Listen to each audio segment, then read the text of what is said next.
60 दिन हो चुके हैं क्लास 11 में जाने के बाद और अभी से लग रहा हो कि भाई जिंदगी बर्बाद है। ये जो है मेनली 5 वजह से लगता है और आज मैं वो 5 कारण आपके सामने बताने वाला हूं और ये भी पूरी कोशिश करूंगा कि उनका सोल्यूशन भी मैं आपको दूं।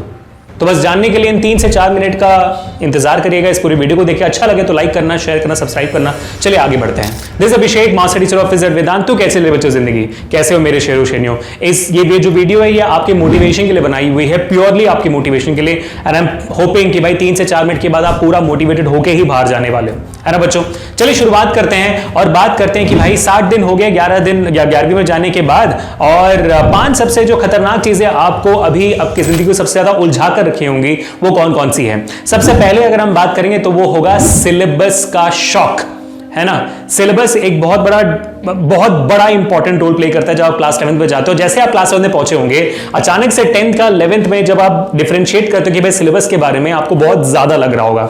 ये एक पॉइंट नंबर 1 होती है, मेजर कारण जिसकी वजह से लगता है कि भाई ये क्या है। भाई पहले तो ऐसा लगता था कि हम बहुत ज्यादा पढ़ रहे हैं, 11th मानिए अब लगता है कि भाई अब तो पूरा समुंदर ही पढ़ रहे हैं। पहले जो भी चीजें पढ़ती थी वो तो बूंद बूंद थी, अब पूरा समुंदर ही पढ़ना पड़ रहा है, ऐसा लग रहा होगा आपको फॉर श्योर। दूसरी बात करेंगे तो भाई दूसरा कारण जो होता है क्लास 11 में परेशानी का वो होता है सिलेबस की डिफिकल्टी।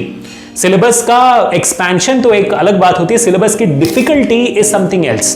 कि 10th और 11th में जो सिलेबस का मतलब कॉन्सेप्ट वाइज डिफिकल्टी है, कॉन्सेप्ट वाइज टफनेस है, वो डिफरेंट लेवल पे ही चल जाता है।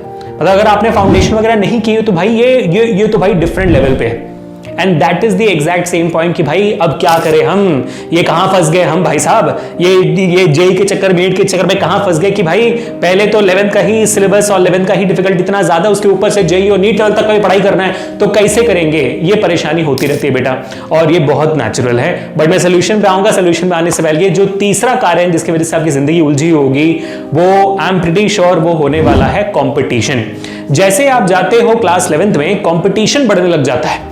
कंपटीशन मतलब आधी बात तो भाई आपके आधे दोस्त जो 10th में थे वो अब आपके साथ नहीं होंगे, शायद उन्होंने कोई और स्ट्रीम चुना होगा, तो उनके साथ शायद आपका थोड़ा सा क्या कहते हैं दोस्ती थोड़ी कम होगी। स्पेशली क्योंकि अभी वो 8 घंटे स्कूल के आपके साथ नहीं बिताते, किसी और के साथ बिताते हैं, किसी और क्लास में बैठकर।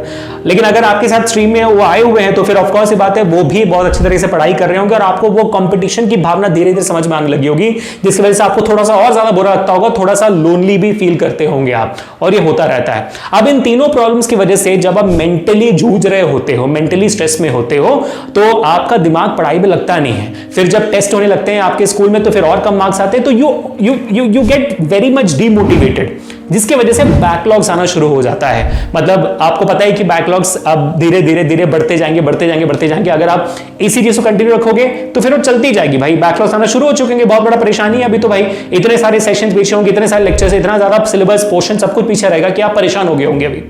और जो 5वां सबसे इंपॉर्टेंट कारण जिसकी वजह से 11th आपकी डिफिकल्टी है वो भाई ये इन चारों की वजह से, जो 4 कारण मैंने पहले बताए उनके वजह से जो आपका डिमोटिवेशन होता है, जो कॉन्फिडेंस आपका ठक से लो हो जाता है, वो होने वाला है। अचानक से आप अपने आप से नफरत करने लग जाते हो। अचानक से आपको लगता है कि भाई क्या ही चल रहा है जिंदगी में, क्यों कर रहा हूं मैं ये सब। अचानक से आपको लगता है कि भाई रोने का दिल करता है, परेशान रहते हो, इरिटेटेड रहते हो, गुस्से में रहते हो, पूरा दिन इसी में बीत जाता है ना।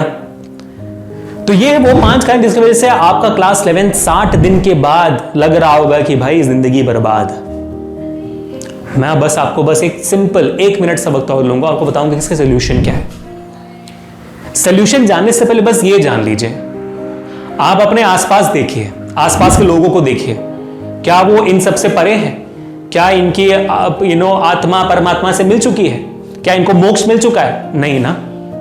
आपके क्लास में ही हर बच्चा इसे जूझ रहा होगा। शायद आपके पास आकर या आप भी किसी लोगों के पास जाकर अपना वेंट आउट करते होंगे, बोलते हैं कि क्या है भाई 11 ये क्या है वो क्या है, करते रहोगे ना। ट्रस्ट मी व्हेन आई से दिस, जो भी बच्चा 10 से 11th में जाता है हर बच्चा यही फेस करता है, चाहे वो ऑल इंडिया रैंक 1 हो किसी भी कॉम्पिटिटिव एग्जामिनेशन में या ऑल इंडिया रैंक लास्ट। अब ऑल इंडिया रैंक लास्ट से रैंक 1 पे कैसे आते हैं? वही बच्चे आते हैं जो अपना धीरे धीरे मोटिवेशन और कॉन्फिडेंस धीरे धीरे वापस ला पाते हैं और धीरे धीरे अपने आप को इंप्रूव कर पाते हैं। जब आप माउंट एवरेस्ट के बेस पे खड़े होकर उसकी चोटी को देखते हो तो लगता है कि भाई सफर बहुत कठिन होने वाला है और अभी आपको वैसे ही लग रहा होगा, लेकिन आपको माउंट एवरेस्ट की चोटी पे नहीं देखना है, आपको बस अपना नेक्स्ट कदम देखना है कि नेक्स्ट कदम कितने ऊपर रखना है मुझे, और धीरे धीरे आप देखोगे कि भाई एक दिन आप उस चोटी पर पहुंच जाओगे। अगर सिर्फ आप अपना नेक्स्ट कदम के बारे में सोचोगे, आप सिर्फ अपना नेक्स्ट दिन के बारे में सोचोगे, जिस दिन आप पढ़ाई कर रहे हो, जिस दिन आप बैठे हो पढ़ने के लिए, उस दिन क्या कर रहे हो उसके बारे में सोचोगे, तो बेटा सफर जो है बहुत बहुत कठिन होने वाला है। लेकिन आपको उस पूरे सफर के बारे में आज सोचने की जरूरत नहीं। आज आप वही सोचिए जो आज आपके हाथ में, बाकी सब जो आपके हाथ में है नहीं, उसके बारे में सोचकर क्या फायदा। आपके हाथ में क्या है?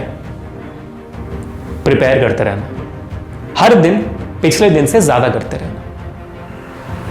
बस मैं एक चीज चाहता हूं आपसे, जो कमेंट में आप स्पैम करके जाओगे, हर बच्चा जो नीट की तैयारी कर रहा है इस चैनल के थ्रू, अपने नाम के सामने डॉक्टर लिखकर कमेंट्स में स्पैम करके जाना और बताना सेशन कैसा लगा। हर बच्चा जो इंजीनियरिंग की तैयारी कर रहा है, जेईई आईआईटी लिखने वाला है, वो बच्चा ER लिख के, इंजीनियर ER होता है, ER लिख के अपना नाम लिख कर जाए, ताकि वो नाम आपको मोटिवेशन दे कि डॉक्टर अभिषेक, इंजीनियर अभिषेक, आपको मोटिवेशन दे अगले 2 साल के लिए। वो आपके नाम के सामने लगने वाला है अगर आप ऐसे ही हार माने बिना प्रिपेयर करते रहो। तो आज सिंपल है बेटा, नाम लिखना और बस लिख देना कि मैं हार नहीं मानने वाला। That's it. Share this video to all your friends who are feeling the same.